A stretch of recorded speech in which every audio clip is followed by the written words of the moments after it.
en el capítulo anterior. Mónica, y tú mencionaste un término que antes no se conocía, o por lo menos en mi época no se escuchaba, que es el narcisismo.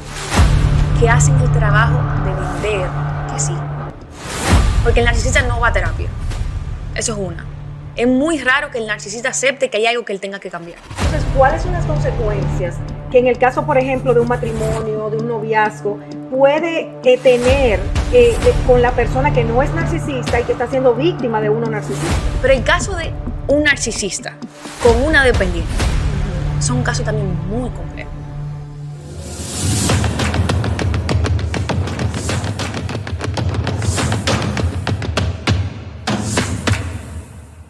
Mónica, y en este tiempo, que tampoco uno oía hablar de eso, uno está viendo ciertas conductas que son bien puntuales, pero bien extrañas, como personas que quieren ser dependientes, personas que quieren ser invasivas, personas que actúan queriendo ser protagonistas siempre, siempre llevar lo que es la delantera en todo, personas que minimizan a los demás, que cuando ven que una persona puede ser luz, puede tener algún atributo, pues definitivamente la detractan, la difaman porque no soportan que el otro pues salga adelante o quizás sea superior a ellos. Personas que quizás se aferran a alguien y todo lo que rodea a esa persona, a ese alguien al cual se aferraron, pues tienen que eliminarlo en cuanto a sus conceptos, a sus opiniones, porque tienen un celo voraz por esa persona a la cual se han aferrado y todo el que se le acerque le molesta y está obsesivamente detrás de otra. Te he escuchado a ti misma decir que esto es más bien lo del borderline. Explícame un poquito de esto, porque yo sé que en este tiempo he oído a muchas personas que están en contactos con otras que tienen ese tipo de actitud y realmente no saben cómo manejarse, no saben qué hacer, porque al principio parecen normales, quieren agradar, pero empiezan a llevarte regalos porque quieren que caerte bien, porque quieren provocar en ti la aceptación, pero luego se van produciendo cosas que realmente tú te vas dando cuenta, pero esto no es de Dios, aquí hay algo mal, esto no me cuadra, esto me está haciendo ruido. ¿Cómo definir una persona borderline?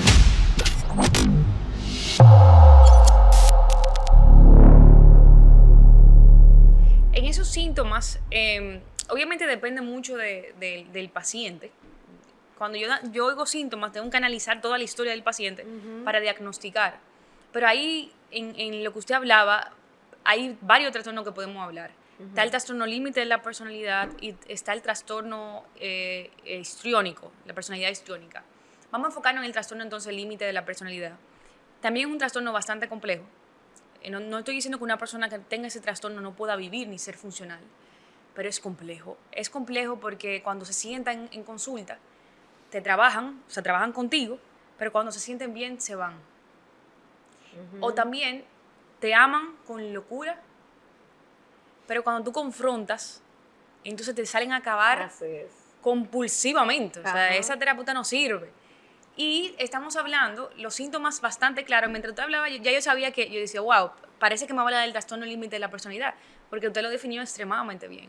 Son personas que tienen patrones de relaciones inestables totalmente. Cuando tú analizas el pasado amoroso, inestabilidad. Cuando tú analizas el patrón presente y del pasado familiar, inestabilidad. Cuando tú analizas probablemente en el ámbito de iglesias, inestabilidad. En todo inestabilidad. Y siempre tienen como conflictos donde quiera que van, con alguien o con algo. ¿Por qué? Porque tienden a ser muy absorbentes.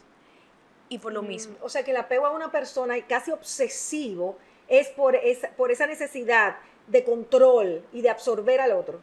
Sí, y otro síntoma que es la base del trastorno límite de la personalidad y es un miedo profundo a ser abandonado. Eso es la esencia del trastorno límite de la personalidad. Por eso volvemos a la historia.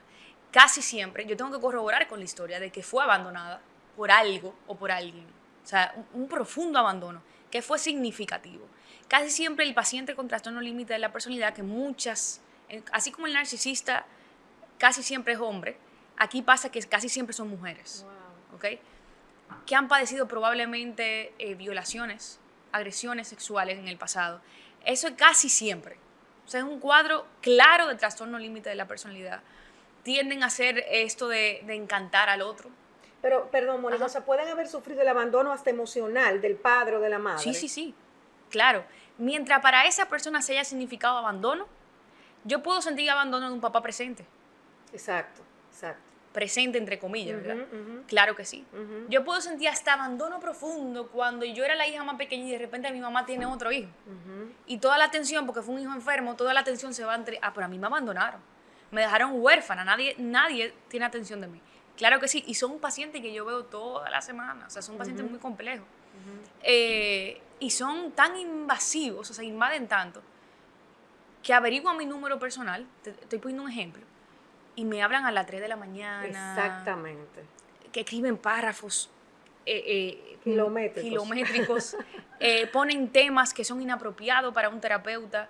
Esos son la persona límite de la el trastorno límite de la personalidad. Algo muy común también es que puede ser que sean no adictos, pero muy propensos a hacer acciones desbordadas. Por ejemplo, casi adictos al sexo porque necesitan mucha sexualidad, o a las compras. Tienen algo como lo hacen constantemente y desbordado que parece una adicción. ¿Okay? Ese es el perfil de... El histriónico, que también es bueno conocerlo, sobre todo en las iglesias, son personas, yo digo que se creen su película. Tú la ves que creen que están en una película, que son actrices, pero esa es su vida real. Aplica todos los síntomas del pasado, o sea, del trastorno límite de la personalidad, pero agregándole una como dramatización y exageración de todo. Me abandonaron, nadie me quiere. Y son personas que tienden a operarse mucho del cuerpo, a teñirse el cabello constantemente, a ponerse maquillaje diferente. O sea, hay una expresión también física para ese papel dramático de las emociones. Y son pacientes bastante complejos, la verdad que sí. Entonces, Mónica, cuando tenemos dentro de la iglesia, dentro del pueblo de Dios, personas límite de la personalidad o personas histriónicas, ¿cómo manejarlas? Es difícil. Vamos a comenzar por ahí. Yo creo que, volviendo al tema bíblico, creo que Yeshua, Jesús, nos mandó amar obviamente con límites, y aguantarnos unos a nosotros y airarnos, pero no pecáis, porque te sacan, a cualquiera que esté en paz puede sacarle un poquito de irritabilidad, exactamente. Ajá.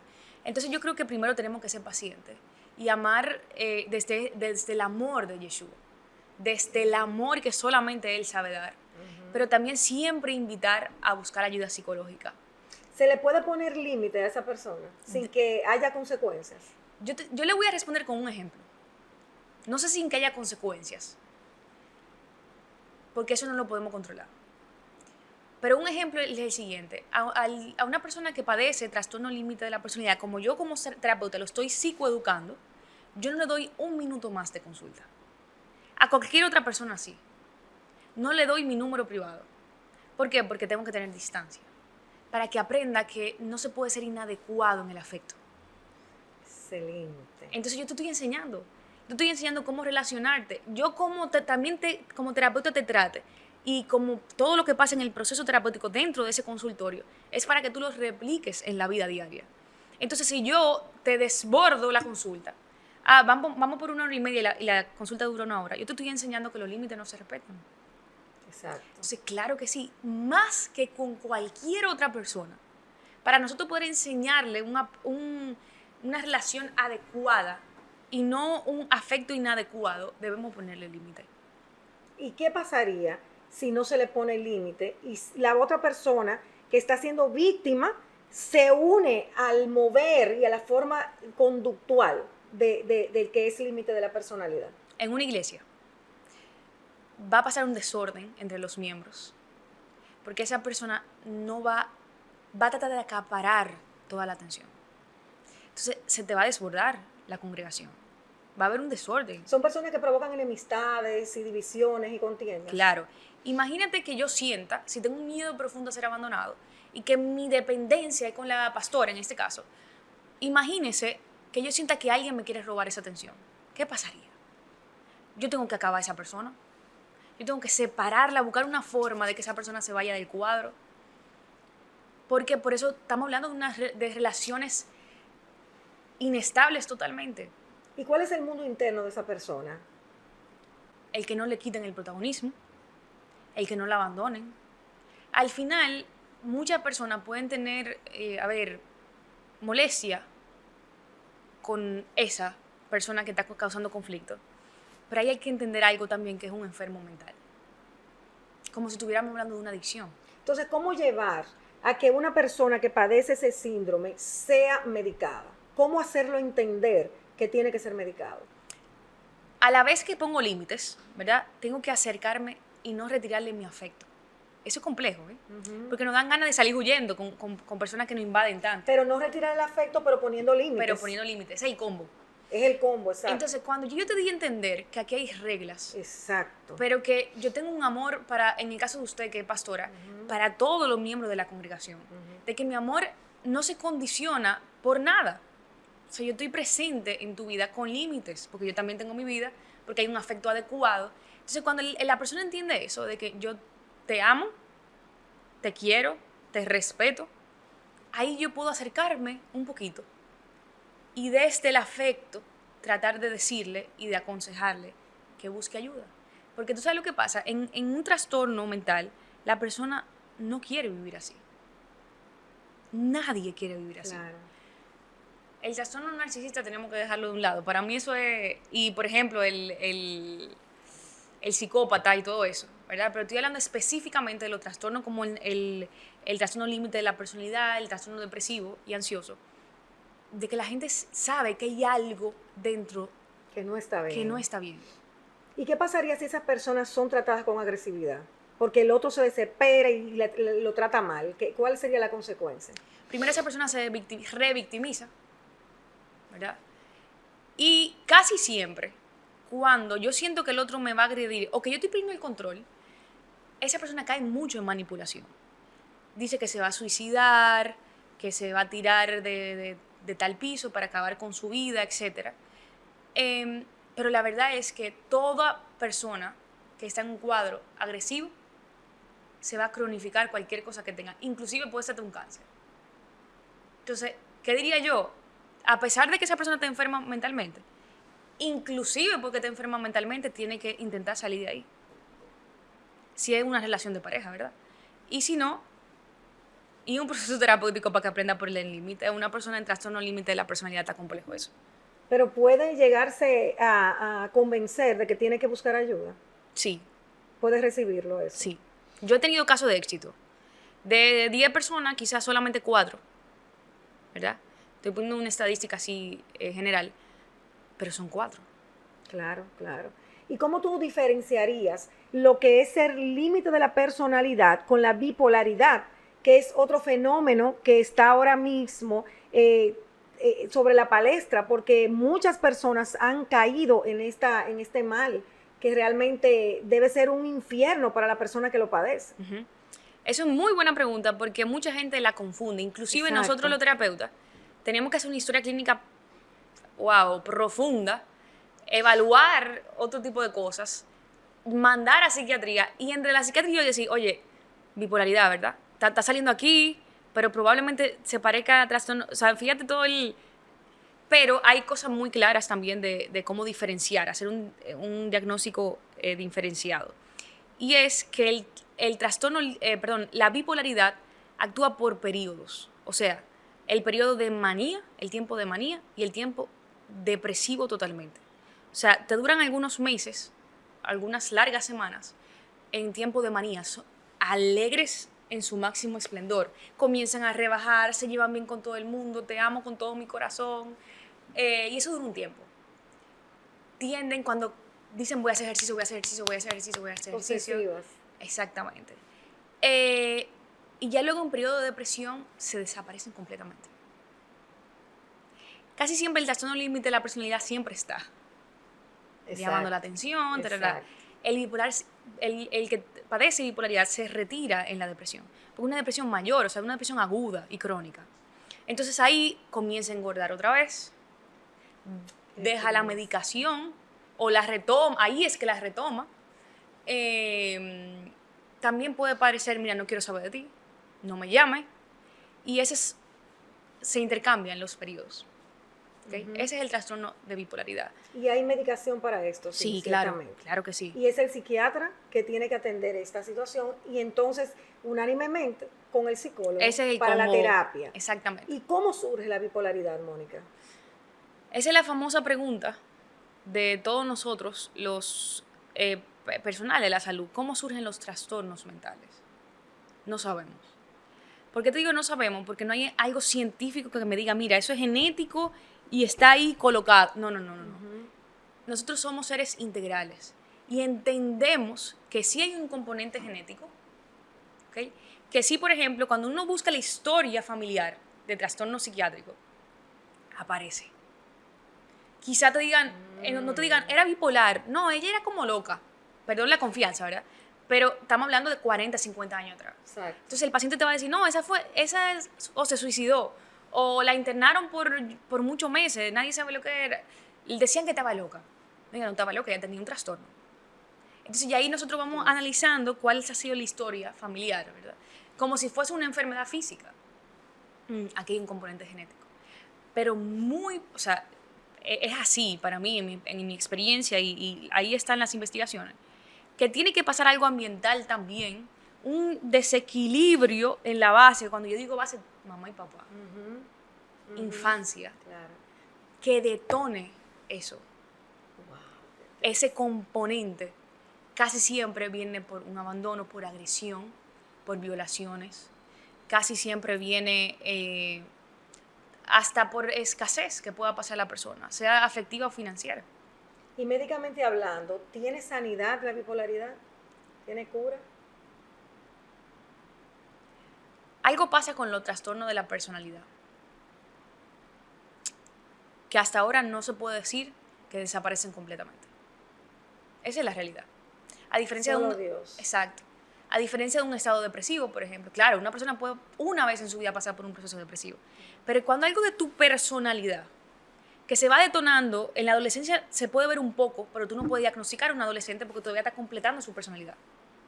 Pero cuando vienen los 18, 21 años, definitivamente una persona límite, histriónica, es bipolar, sí, ya esa persona es así.